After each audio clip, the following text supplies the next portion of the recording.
messieurs, bonsoir et bienvenue dans ce journal, le sommaire. Le Bénin a célébré ce 28 janvier la journée mondiale de la protection des données à caractère personnel. Les professionnels de la photographie ont été sensibilisés à l'occasion. On les remarque très souvent dans les manifestations, les photographes débarquent toujours prêts à vous filmer sans votre consentement, au mépris des principes du droit à l'image.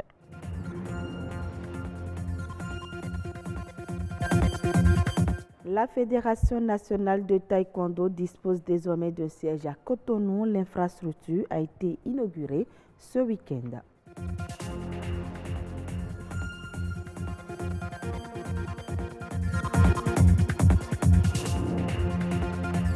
Le 28 janvier de chaque année est célébrée la Journée internationale de la protection des données à caractère personnel. Son but, sensibiliser sur l'importance de la protection des données à caractère personnel et du respect des libertés et droits fondamentaux, en particulier de la vie privée. Pour commémorer cette journée au Bénin, l'Union de la branche audiovisuelle et communication du département du Littoral a été entretenue sur la thématique et dirigée par l'autorité de protection des données personnelles. Des échanges et partages d'expériences qui ont permis d'édifier les participants. Les normes qu'impose désormais la profession sont également passées en revue par l'autorité pour les mettre au même niveau d'information. Reportage Michel Egbert et Nokorongpati. Ils sont toujours ou presque présents sur les lieux de nos manifestations. Ils nous permettent, de par leur savoir-faire, d'immortaliser certains de nos moments festifs. Eux, ce sont des photographes. Pour exercer convenablement leur métier, ils doivent observer les règles élémentaires qui régissent leur profession. Quand vous allez à une réception, à une fête publique, vous voyez des photographes prendre vos photos. Les photos, on les expose, tout le monde regarde. Mais ce qui est compliqué, c'est que ces photos, on les laisse, vous ne les achetez pas. Qu'est-ce que ces photos deviennent? Et nous leur expliquons comment ils doivent se comporter, que les photos sont des données précieuses. Les photos intègrent la vie privée. La vie privée, un concept qui ne leur est pas nouveau, mais peu y attache du prix. Pourtant, des tests existent et encadrent bien l'exercice du métier. Tout professionnel qui porte atteinte à la vie privée d'un individu est passible de sanctions.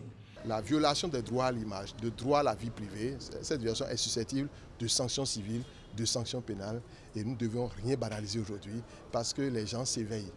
Les données à caractère personnel ne sont plus des données qu'on peut manipuler à tout va. Et donc, au jour d'aujourd'hui, sans se tromper et avec toute la modestie requise, béninoises et béninoises, avec l'avènement du Code du numérique, voté à l'Assemblée nationale, promulgué par le chef de l'État, nos données à caractère personnel sont bien protégées sur le plan national et sur le plan international. On ne peut prendre en photo un individu sans son consentement. Mais qu'en est-il des enfants? Même si l'enfant consent à être filmé, et ce consentement n'est pas valable. Donc ces prises de vue des enfants doivent se faire en présence de leurs parents. L'image des enfants, et on doit faire très attention à ne pas les utiliser, surtout les images lorsqu'on les sort de leur contexte. L'Union de la branche audiovisuelle et communication du département du Littoral déplore certaines pratiques auxquelles s'adonnent quelques professionnels à la quête du gain facile. Il y a certains qui le font. Il y a beaucoup de photographes qui ne connaissent pas ce qu'on appelle le droit à l'image. Il y en a aussi qui le savent, mais qui végètent dedans parce qu'ils veulent seulement de quoi manger.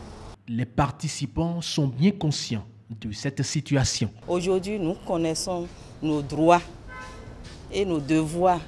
Sur le terrain, si on n'a pas l'accord d'un client, nous ne devons pas lui faire les photos. Il faut qu'on mette ça en application, que ça donne quelque chose, parce que ce n'est pas bon pour nous. Nous. Je suis photographe, je suis à cause de ça, là, à cause de vendre des photos et comme ça, là, on n'arrive même plus à travailler. C'est à nous de voir comment on peut comporter sur les terrains, quoi. Donc, à travers notre séance ménagère, j'ai compris beaucoup de choses. Là, prochainement, pour aller sur les terrains, je saurai quoi faire. En initiant cette rencontre, L'association entend redorer le blason de cette profession. Elle y travaille pour atteindre cet objectif. Et parlant de la protection des données à caractère personnel, ils sont nombreux aujourd'hui ces inconnus qu'on rencontre sur diverses manifestations et qui s'érigent en photographes ou opérateurs de prise de vue. Une situation qui pose de sérieux problèmes liés au droit à l'image. Arnaud Adadja. Faire une photo à quelqu'un requiert, n'est-ce pas, le respect du droit à l'image de la personne. Le praticien du droit et le professionnel de l'image parlent du droit à l'image et du droit de l'image. L'article 50 du Code de l'information et de la communication en vigueur au Bénin, dans l'un de ses alinéas, dispose que toute personne dont l'image est exploitée sans son autorisation est fondée à réclamer des dommages et intérêts par le seul fait de la reproduction et de l'utilisation de cette image-là. C'est dire que lorsque nous n'avons pas l'autorisation expresse, n'est-ce pas, d'un individu, il faut faire beaucoup attention quant à la diffusion de ces images. Le droit à l'image, c'est le droit pour tout un chacun de nous opposer ou bien d'autoriser que l'on fixe notre image et qu'on l'utilise. Le droit de l'image, c'est par rapport à l'intellect. Je suis un photographe. Je fais une photographie. Quand quelqu'un doit utiliser cette photographie, la personne doit d'abord me demander la permission. Ça, c'est le droit de l'image. On assiste aujourd'hui à un phénomène nouveau au Bénin sur les lieux de manifestation. Avant, il y avait des studios et quand tu es dans le besoin de faire une photo, tu viens au studio, on te fait des photos. Peut-être tu viens chercher ça le soir ou le lendemain. Mais aujourd'hui, on te fait ça et en 15 ou 10 minutes, les photos sont prêtes. Donc encore, c'est une nouvelle initiative que nous avons initiée pour pouvoir se faire de l'argent. Constitués en association, le public les appelle à tort ou à raison photographes débarqueurs. Profession née du manque d'emploi, ces photographes se disent conscients du droit à l'image. Ils fonctionnent ensemble avec les photographes installés et ils ont leur manière d'éviter les tribunaux. D'autres personnes, quand tu leur fais la photo de façon express, ils sont tellement contents qu'ils ne savent même plus quelle attitude adopter. Par contre, nous avons remarqué également que beaucoup se plaignent par rapport à ces situations-là où ils ne sont pas informés avant qu'on ne leur fasse la prise de vue. Donc, suite à ça, nous nous sommes réorganisés. C'est pour cette raison que nous avons créé l'association des concepteurs de photos express. Nous avons déjà notre agrément qui a été déjà publié dans le journal officiel. Donc, l'État nous reconnaît officiellement. Maintenant, nous avons cerné le milieu. Autrement dit, un étranger ne viendra plus dans le groupe. De même, ceux qui n'ont pas eu leur diplôme auparavant et qui s'entendaient, nous nous rapprochons d'eux et nous négocions avec eux. Et nous allons vers leur patron négocier afin que ceux-là puissent avoir le diplôme pour que nous puissions évoluer de façon méthodique. N'importe qui se dit être un photographe aujourd'hui, contrairement aux habitudes d'apprentissage. De cette façon, le respect du droit à l'image ne devient-il pas une matière de réflexion? Vous imaginez les petits-enfants que l'on filme, que l'on balance sur WhatsApp. Vous savez quel mal vous faites à la famille de ces enfants-là. Ces enfants-là ne sont pas encore mûrs aujourd'hui. Peut-être ils seront grands demain. Et ils peuvent porter plainte demain. Si le cadre dans lequel vous avez utilisé leur image ne les agrée pas. Donc il faut qu'on fasse attention. On ne peut pas appuyer sur le déclencheur pour prendre n'importe qui et n'importe comment.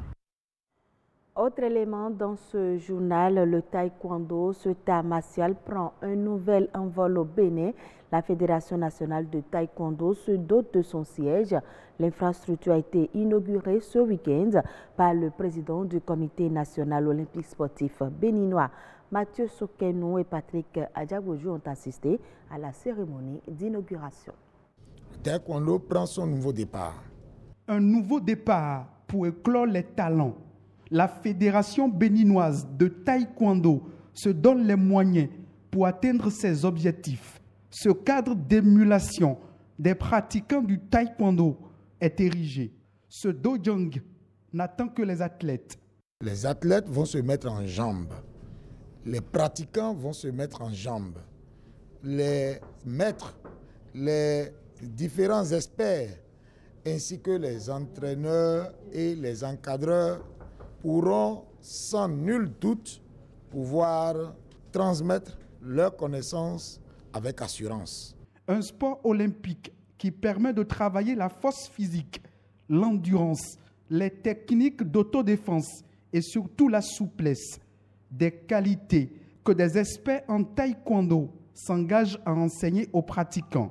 Je suis entièrement disponible, je suis fier de travailler, je dis bien de travailler à cœur ouvert, sans hypocrisie aucune, avec eux. Révéler les taekwondoïstes béninois sur des podiums des championnats de la sous-région et à l'international. C'est le prochain défi de la Fédération béninoise de taekwondo. Hors du Bénin, le Ghana négocie un prêt de 300 millions de dollars, soit environ 1,965 milliard de francs CFA en faveur du Conseil ghanéen du cacao. L'opération vise à emprunter avec un rendement de 295 points de base au-dessus de celui du marché interbancaire britannique auprès d'un syndicat formé par le groupe français Société Générale et le groupe bancaire néerlandais Rabobank. Ce prêt bancaire devrait être remboursé sur 3 ans après une période de moratoire d'1 an grâce à un stock de 50 000 tonnes de cacao réalisé chaque saison à un prix unitaire projeté à $2,200. L'organisme a contracté en septembre dernier un prêt syndiqué pour l'achat de 900 000 tonnes de cacao en 2018-2019. Les pays d'Afrique subsaharienne ont perdu 23 millions de dollars, soit environ 1,5 milliard de francs CFA par jour en raison de fausses facturations entre 2006 et 2015. Ce montant brut cache cependant quelques précisions de poids. Déjà, les estimations ont été obtenues via le département des statistiques du FMI, aussi bien que ces sommes perdues par les gouvernements de cette région du monde soient plus faibles comparées à d'autres. La proportion globale des pertes de l'Afrique subsaharienne sur le volume total de son commerce extérieur est bien plus importante qu'ailleurs. Rien qu'en 2018, ils ont sollicité le marché international des capitaux pour 7,5 milliards de dollars malgré des conditions d'emprunt qui se sont durcies. Ainsi se referme ce journal. Mesdames, Messieurs, merci à vous de l'avoir suivi.